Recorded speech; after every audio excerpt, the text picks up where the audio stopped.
Hello friends, and welcome back to my YouTube channel. I'm so very glad that you clicked on this video today to join me in bringing you some amazing bookish content. And as you can see by today's title, I'm bringing you my August wrap up. So it is currently Wednesday the 30th of August, so I'm just a little bit early, but I wanted to get this filmed and recorded because I just couldn't take it. I'm so ready to dive into my September books. They're literally sitting right there in this glorious stack, and I'm literally holding out until the 1st of September.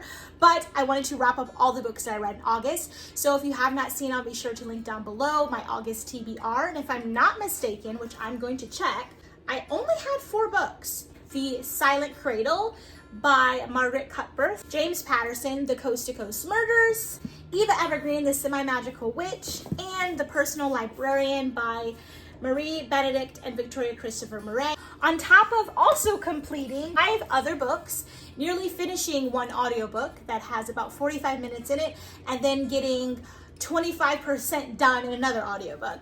And so I'm really proud of myself this month. I cannot believe that I can say I read this month, especially after having such a huge break between my reading months, with just a lot going on the beginning of this year. But I want to talk to you guys about all the books, give you the ratings of the books, and just get stoked up and excited for what's coming for September. I'm being really ambitious for September, but without further ado, let's jump straight in. All right, so to start out, I'm just gonna go in the order of the books that I have completed. I accidentally actually had the Throne of Glass, book number 1 in the Throne of Glass series in this, but it looks like on Goodreads, I finished it on the 29th of July. So technically this would not be considered an August read, but this was the book I finished right before I dived into August. And if you have not seen, I did have a review on this book that I will also link down below for you guys, but I have decided to take a little hiatus, take a little break, because I did not know that Sarah J. Maas had updated the covers, or her publishing company updated the covers. And so it was a little bit disappointing to me because personally I think the colors are quite ugly. And so I want to finish the series with just a complete regular set, so I might actually have to buy a complete set from like Second & Charles or on Amazon, just so that I can get the books that all have the original covers. And I know it's weird, but like I literally judge books by their cover, and I know the content may be great, but I honestly don't want that on my shelf at this moment. So we're gonna take a break on that for now, and let me know if you also feel the same. But to go into the official first book that I completed for the month of August, that was gonna be the Dictionary of Lost Words. Now this was a book I was currently working through, but decided to pick back up and finish, and I actually really liked it. I ended up giving the book 4 stars. I can definitely say historical fiction is one of my favorites. This one was a little bit slow in the beginning. It was definitely like watching an adult make very immature decisions, which kind of, you can look at yourself and kind of feel the same way at some points. But I felt like the main character did it quite a lot. Esme was doing things that really didn't make sense, but towards the end of the book, you saw how it shaped her into the woman that she ended up becoming. And it was just really nice. The feminism that was within this book, the women empowerment, just the strength that she had to not let her voice be silenced. I absolutely loved it. And so this was a really great book. And if it'll focus, yes. And I gave it 4 stars. And then the very next book that I have is J.D. Barker and James Patterson, The Coast to Coast Murders. And this book I gave 3.5 stars. And the reason being, I loved it. It was my first ever James Patterson, book. I thought that was really nice. I think his writing is very clever. It definitely drew me in. Honestly, the first line in this book was one of my favorite first lines ever. And that's why I decided to read it. And it says, "Where will you be when your life ends? I was in a grocery store squeezing a mango." And honestly, that made me want to read it. And so I did. And so 3.5 stars seems kind of low, but it was a good book. All I can say is the thrill kept me engaged, which I love psych thrillers, but I think the ending was rushed, and you figured out who did it really early on. And so I felt like he could have, or whether it was J.D. Barker writing it, done a better way to prolong the burn and almost make you think that you were second guessing yourself and it wasn't actually who you thought. But that's the only thing that I can say that kind of gave it a downfall for me, is that the ending felt rushed, and then I figured out who did it too early on. So although the ending of figuring it out when he finally told you was about 100 pages, I knew before that. And so then it felt very quick. And so it was like you could have ended the book sooner, or you could have made it where you drug it on a little bit more and almost made the reader think that they didn't have the correct person and actually it was somebody else. So I just think the ending fell short. So I gave it 3.5 stars, but it overall was a good book, and I will be reading a James Patterson book next month. So I'm excited about that. And then the next book that I read for August was Harry Potter book number 2. Now, I posted about this, I can't remember what video, a few videos back now, but I was reading it and I actually didn't like it. It got really slow. We were like meeting Lockhart for the first time. He just wasn't engaging. It was getting boring for me, so I thought it would be best to listen to it through Audible, and I actually finished it through Audible and ended up giving it 5 stars, and so I'm super excited. 2 books into the series, my first time ever reading Harry Potter, and both books have been given 5 stars. I'm currently in the middle of book number 3, The Prisoner of Azkaban, and I'm loving it so far.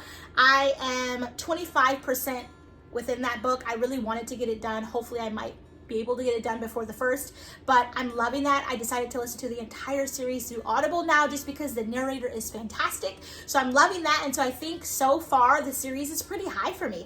I do think that it helped with listening through Audible, so I recommend. But this book I gave a 5 star. And then the next book that I ended up getting into, I definitely say it was the worst book out of this month, and that was The Silent Cradle by Margaret Cuthbert. I gave this book a 1 star. Honestly, I would give it no stars.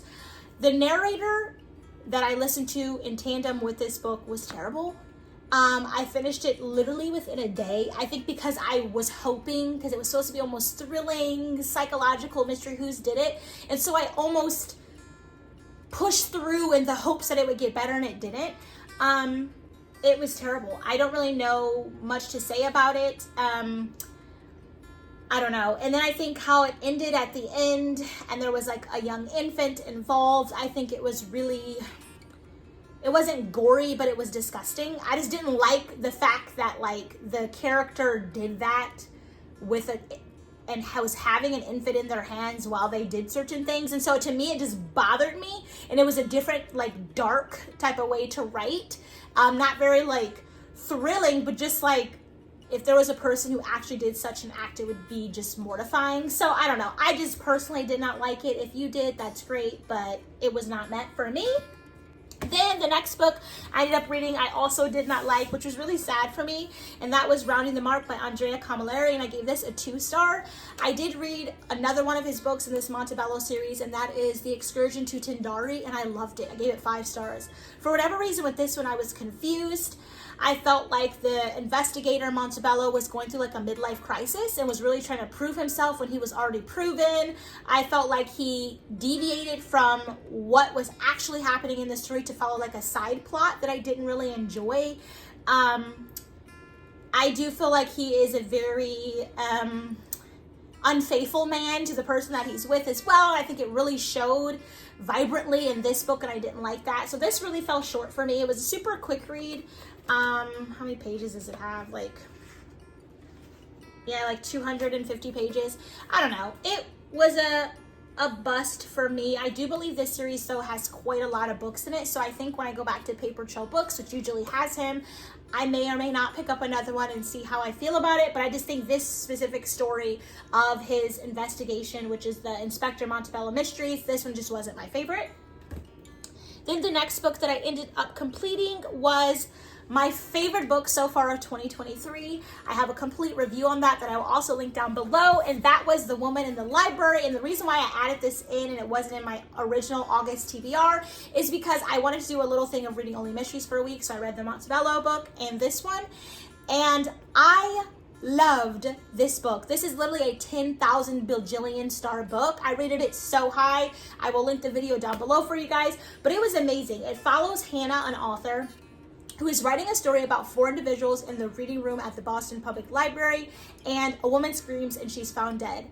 And so within this group of these 4 individuals, they're trying to figure out who did it, why were they all there, just getting to know each other. There's found family and relationships, but one of them happens to be the murderer. And so throughout the book, you're kind of going through the motions, and their pasts are getting dug out, situations are happening, people are getting hurt, people are dying, and you want to know who did it. But at the same time, Hannah, as she's writing this, she's sending her manuscripts over to a colleague or maybe a fan. It wasn't really just like determined who he actually was, named Leo.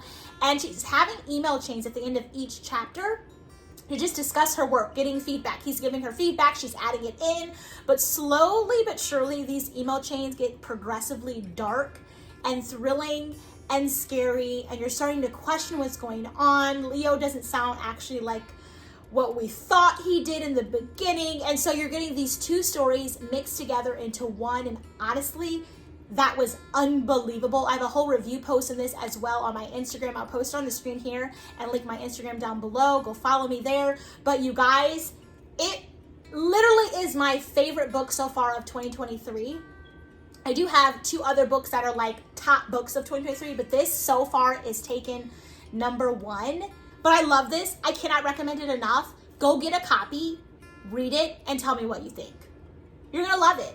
I literally, after I finished this, went on one of the online like book clubs that I'm on Facebook called Not Wasting My 20s. Join it, it's amazing. And there's like tens of thousands of people in it. But I posted, how can I find a book that has these merging stories, whether through email, text, letter writing, community posts that are also involved in the story, just like two stories intertwined. I got so many great recommendations that actually one of those books I'm going to be reading next month. So I'll be showing you that in a few days. But I'm like so excited. This was amazing. If you cannot tell, I literally love this book so much. Okay, and then the very next book that I completed actually today, that was Eve Evergreen, This is My Magical Witch by Julie Abe, and this was cute. I gave it 4 stars.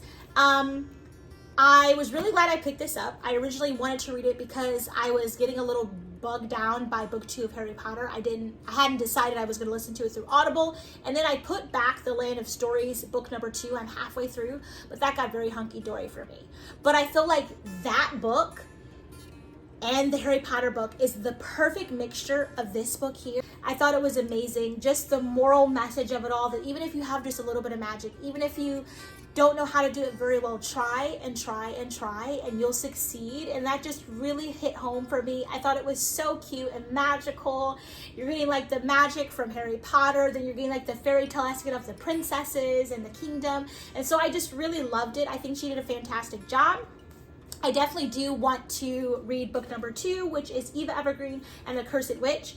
In the back of this, it had like a little snippet of chapter 1 in that book, and so I'm really excited to see how that goes. But I do recommend it. It's a great middle grade book, a super quick read. Nothing in it made me question what was going on. It was funny. I thought it was wholesome. Lots of found family. A lot of character development. So this was really, really nice, and I'm so glad that I was given the opportunity to pick it up and read it. But yeah, and also let me know if you want me to post a video of any of the middle grade books that I've read or that I currently have that I can recommend to you. But yeah, if you want a recommendation video or you just want to see what I've read and what I currently have to read, let me know and I'll make a video on that. And then the very next book that I have is a book that was actually on my August TBR that I wanted to finish. And that was The Personal Librarian. And I am currently 38 pages in. Now, I like it. I'm really into it. It's not that I don't like it. It's just a slower read. I find that with historical fiction. Usually the pages are completely packed with words. Like that is how I usually find historical fiction books are. And not only are they packed with words, but the font is really tiny and it's just like a slow burn. Like you're getting all this imagery and you're getting all this description and you're learning about the culture and the time frame that you're in on top of following your characters. And so it does take a little longer to get through, but I'm loving it. I would love to say I could get this done by the 1st. That's my hope. We will see, but that literally leaves me like a day and a half. And then honestly on the 1st, I want to dive into these books. Like I am so excited, but maybe we'll like wait until the evening to start on the 1st, give ourselves a little grace and try to get this done because I'm loving it. Otherwise I'll just tack it on to next month. But yeah, this is a great book so far. Highly recommend it. So far the part that I'm at is where you kind of learn why she is passing as white. Obviously this is an African-American main character, and she's very fair, so clearly she's able to pass as white. But as you go through the book, you realize why. It's easy for her to just identify as Black and not take those privileges that she would not have gotten in the time that she's living in, because being African American, you weren't given those opportunities. So obviously she doesn't have to do that. She can definitely own who she is and that right. But for her passions and her dreams, and definitely because of the opinions of her mother. And I think that was very interesting to see that the mother figure in this for all of her children has made a point that this is who you're going to be. She's even had her change her name for it. And so I think that is very interesting, a very interesting way to kind of look at survival. And you know, and it's like Obviously we have, you know, being empowered and loving the way you look and the way that you are. But when you think, when certain situations are presented to you, it's like, what are the best interests of your children? What are the best interests of your friends and your family, of yourself in certain situations? And do you take the high road? Do you make a certain decision? Do you choose to identify as being a Caucasian woman because your skin is lighter, because you know you'll have better opportunities? Or do you stay in who you are, that you're African American woman, or just whatever the situations are? So I think it was really interesting to see that it was the mother who who is playing a very pivotal role. And it also leads me to believe that the main character here, Bella, she has a little bit of rebellion against her mother in that sense. And you can see that between the tension of her mom and dad. Her dad is very similar to her. So it's like, is she going to rebel? Is that going to come out? Do you know what I mean? Like, how is that going to show? Is she going to try to make it with showing who she truly is? So I'm loving it so far. There's definitely a little bit of tension. I can definitely see there could be a romance developing in it, but this is fantastic. And then to talk about audiobook, Prisoner of Azkaban, Harry Potter book number 3. I am 8 hours left in that book, about 25% in. So honestly, it depends on if I have time. That could be done by the 1st. So that will be great. Otherwise, it'll go into next month, as well as whatever books I plan then. And then I am 45 minutes done with the Battle of the Labyrinth. Now that was a book I believe I actually started in August as an audiobook. I've been doing the entire Percy Jackson and the Olympian series through Audible. Just because, no specific reason. I do want to get the books eventually. But yeah, that's literally going to conclude all of the books that I completed or I'm currently finishing for the month of August. It is the 30th of August. We have literally 1 day left and we'll be in September. I can smell the fall in the air, hence the sweater. It's literally like 63 degrees here in Michigan. Beautiful, breezy. I cannot wait to go take a walk. Like, it's just amazing. And so all the books next month, they're going to be so loved. And I'm so excited to dive into them. But I really do hope that you guys enjoyed this video. Do not forget to take a look at the encouragement of the day and the song of the day, and leave a comment down below if you've read these books, if you have similar viewpoints as me, and I would love to hear about it. But do not forget to give this video a thumbs up and hit your notification bell so you can be notified every single time I post a video. And subscribe to the YouTube channel and join the Bookish fam, because we are so nice and we have so much fun together, and I will respond to comments. I love talking to you guys. I need to know you guys and just enthusing about books.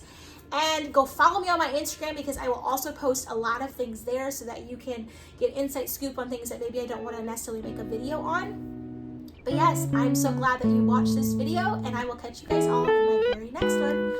Bye, friends.